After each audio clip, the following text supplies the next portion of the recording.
why the NPA is contributing to this commemoration service? Yes, even though this disaster was a combination of a lot of factors, including the fact that there were floods in Accra, which then moved into the circle. But one of the major incidents that day was the explosion of the fuel station around Circle.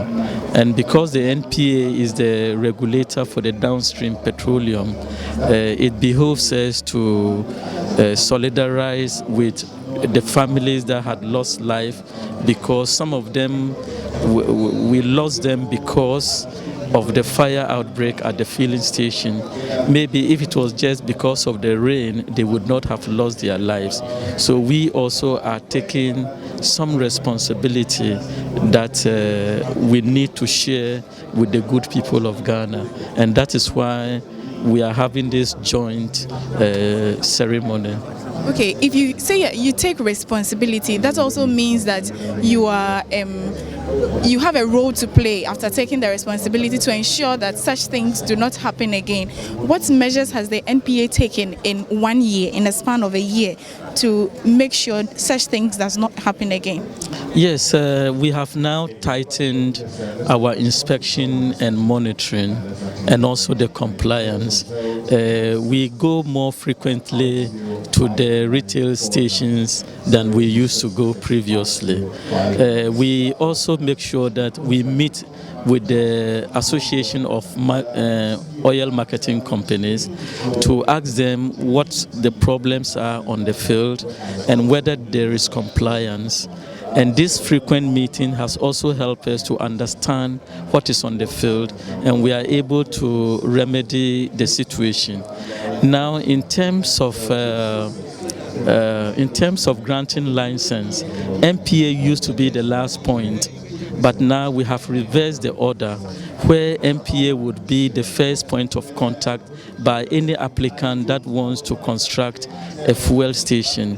So in doing so, we would go for a preliminary inspection to make sure that the site you want to put your filling station meets all the requirements. After that, then you go to each agency, including EPA, fire service, you name them, and they would give you permits, and then you come back again to NPA, where we'll then give you the final construction permit. So these are some of the measures that we have put in place.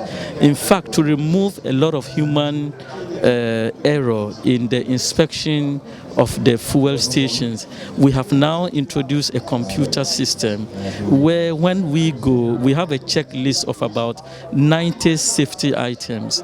So 90 safety items, including technical items and integrity of equipment.